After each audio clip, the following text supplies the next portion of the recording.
I often see people say Nintendo aren't known for good graphics or the Switch can't handle impressive visuals. These kinds of takes are ridiculous, and there are few better examples to prove this than Mario Kart 8. This masterpiece of visual design pushed the Wii U to its absolute limits, with lighting, textures, and attention to detail so meticulously planned it was obvious back in 2014 that this title would stand out amongst the multiple timeless entries in the Mario Kart franchise. Though after 8 years, I am kinda sick of the fact that each race in Mario Kart 8 is just 2.5 minutes of fluff followed by 30 seconds of RNG that determines the entire result, but I digress. But sure, the Wii U was never the most powerful hardware on the market. Some background details are a bit rough. For example, the crowds of 2D sprites do hold the visuals back a little, but this is very intentional and for a good reason. The real key to making this game look so good was the focus on having the most detail on the objects closer to the player, with that detail lowering as less important things are further away. Sure, if you really look at this grass, it's just a few strips of 2D texture, but the suspension on my cart as I zoom past it with the dirt of the ground sticking to my tires looks incredible, and these are the kinds of details that give the illusion of a game pushing far past the visual capabilities of the hardware it's running on. Plus, with Rosalina in the center of the screen, you know my vision isn't leaving this general area. Add all of that with a game running at a silky smooth 60 FPS, and you've got something here that will look amazing until the end of time. Mario Kart 8 is truly one of the best looking video games ever created. The footage here being 30 FPS doesn't really do it justice, but if enough people watch this video, hopefully I'll be able to afford a better capture card. Fast forward to 2022 and Mario Kart 8 Plus Deluxe is the 7th best-selling video game of all time at 55.3 million units. But we had been playing the same stages for years now, and yeah, they're still a lot of fun, but we were looking for something new. I mean, look at the Mario Kart mobile game with all of its crazy new stages and karts and characters that cost the same price as an actual video game.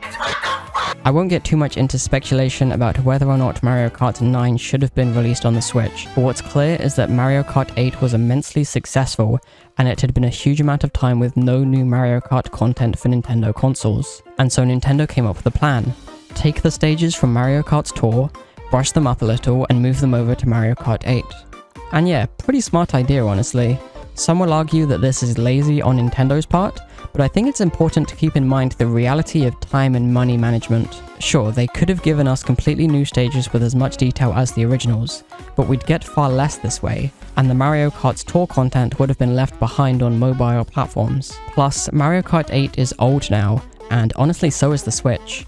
We'll probably have a new console in the next couple of years, and I'm sure Nintendo would like a Mario Kart near launch considering how huge the franchise has become. Whether you like it or not, this was a smart choice in terms of time efficiency. This way Nintendo could give Switch players new content and a ton of it at a low price, and if you play online you can access these new courses completely for free. But this method also did come with some glaring pitfalls. When they first announced this new content, I was really stoked. I couldn't wait to see even more old stages reimagined for modern hardware, getting a huge overhaul like the standard they set at launch back in 2014, and again with the DLC cups that came to the Wii U. But when we finally got to play these stages, like many, I was pretty disappointed. People online may tell you that these downgraded visuals simply don't matter, but I think that's a huge disservice to the immaculate design of the original Mario Kart 8. So in this video we're going to take a hard look at these graphical details, and discuss if we should worship Nintendo for blessing us with new Mario Kart stages, or if Miyamoto should get the death penalty for this low poly horse.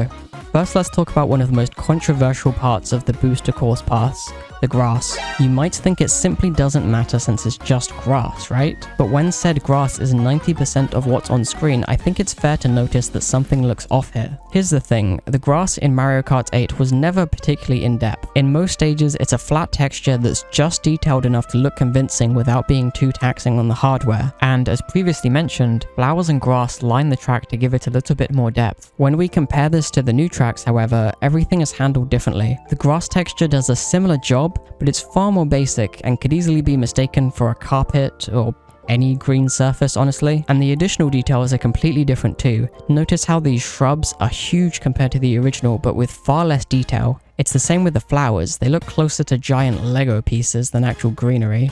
The issue here isn't that the new stages look bad exactly, but these elements are treated the same throughout the original Mario Kart 8 content. They're a part of its visual identity, and everything you see is supposed to be a package of carefully crafted elements. To just throw away that visual identity is jarring at best. If the whole game looked this way, it would be inferior, but decent enough I suppose. But that just isn't the case.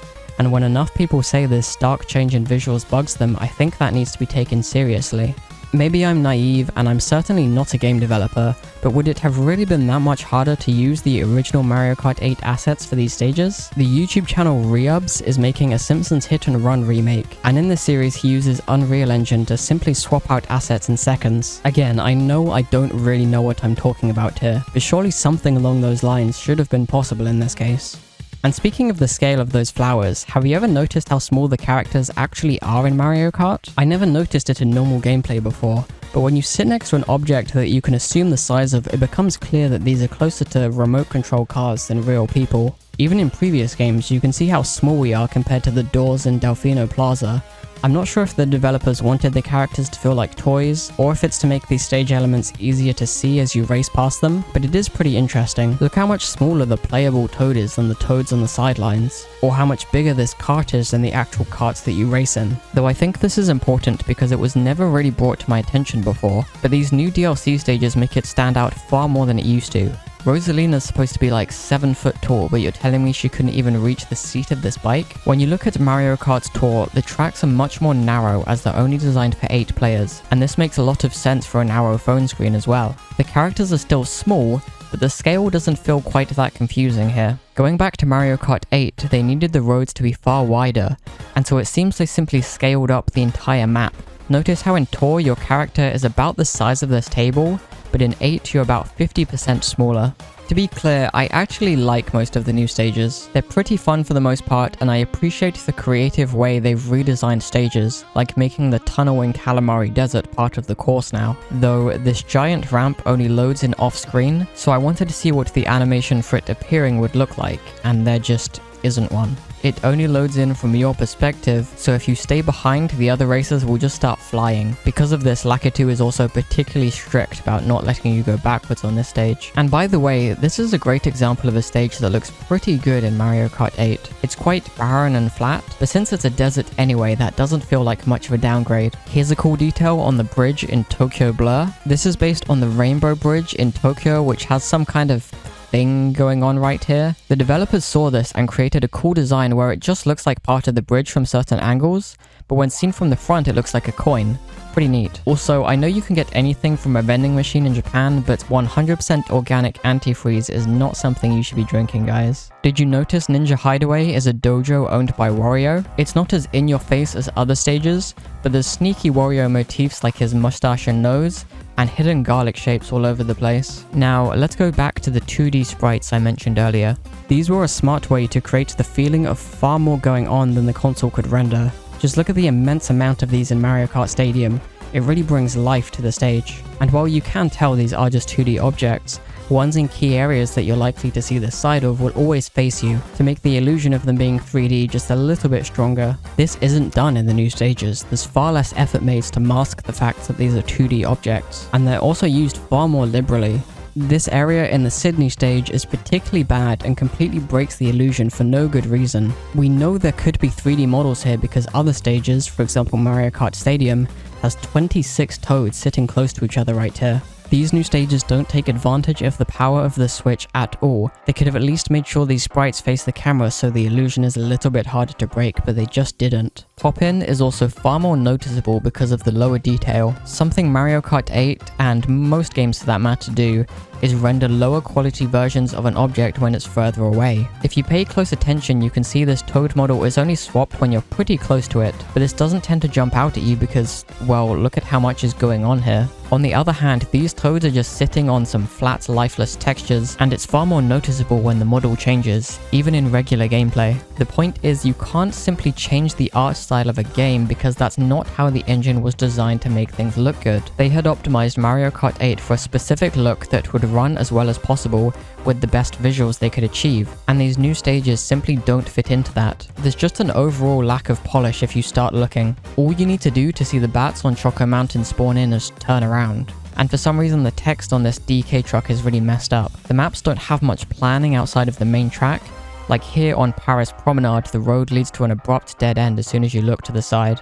The way you drive on invisible surfaces on certain stages really bugs me, especially on Ninja Hideaway with these stairs. The stage being scaled up and playing on a larger screen means this is really awkward to look at. And then the Shroom Bridge just in general. Bruh. It's not that these things particularly matter, and they certainly don't affect gameplay, but it all adds to the feeling that you're playing on a quickly ported mobile stage now. Aside from the lower detail, feeling lifeless is probably the biggest issue here. Coconut Mall should be a bustling shopping center, but it feels more like it's been abandoned. Why have so many of these shops been shut down? When you really take a look around, it starts to look like a liminal space or something. Also, why on earth does the shortcut here have a wooden floor? There's absolutely nothing communicating to the player that this surface should make you drive slower. In fact, there's plenty of examples where this exact kind of surface is used as the racetrack. Back in Mario Kart Wii, this floor was a carpet, which makes a lot more sense. You could intuitively understand that a rough surface would be slower to drive on, just like every other stage. Here I guess the wood is sticky or something, but there's no visual indicator as to why. And here's another example of the stages being lifeless. On Tokyo Blur, you can see how these flags are just kind of suspended in the air and don't move at all. Compared to the living, breathing worlds of the original Mario Kart 8, it feels like time has stopped. For the most part in these new stages, the only moving elements you'll see are the same copy and pasted Toads and Yoshis all over the place. And they're not dressed differently or interacting with the stage in fun ways, it's just the same basic animations. But there is hope.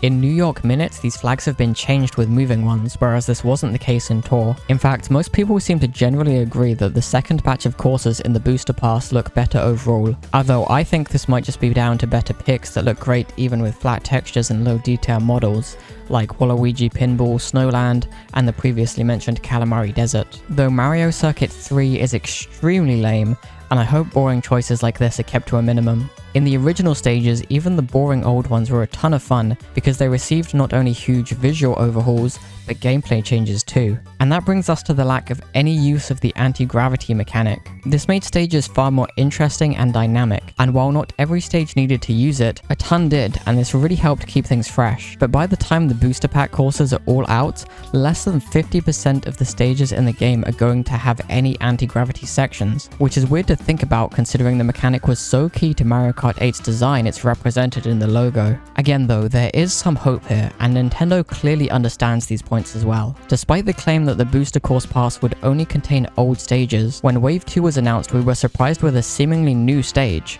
Fall Guys Mountain, Sky High Sunday. This course still isn't built from the ground up for Mario Kart 8, but rather a Mario Kart Tour course that was created with Mario Kart 8 in mind, meaning we were able to get anti-gravity this time. Though it's still not perfect, normal Mario Kart 8 stages will switch between anti-gravity and regular racing, and here you're just in anti-grav mode the entire time. But it is a nice change of pace, and it's pretty exciting to see that we might not be locked into the rules of Mario Kart's Tour as they develop new stages. And really, I think that sums up my thoughts on the booster course pass overall.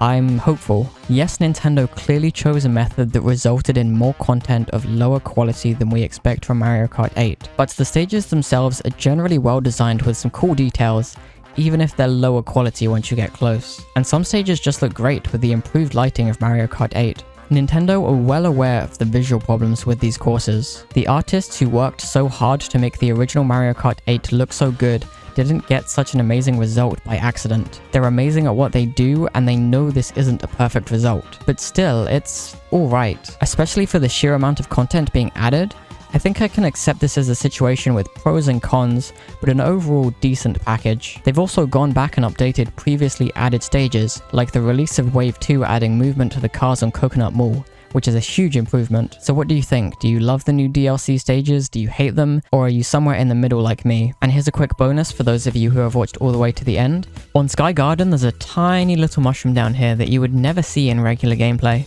So that's cool. If you want to improve your art for free, you can join the Learning to Draw Discord server, and if you'd like to see my art before it goes up in these videos, you can follow me on Twitter and Instagram. Check out the Wing Fox course in the description below. Thank you for watching, and goodbye.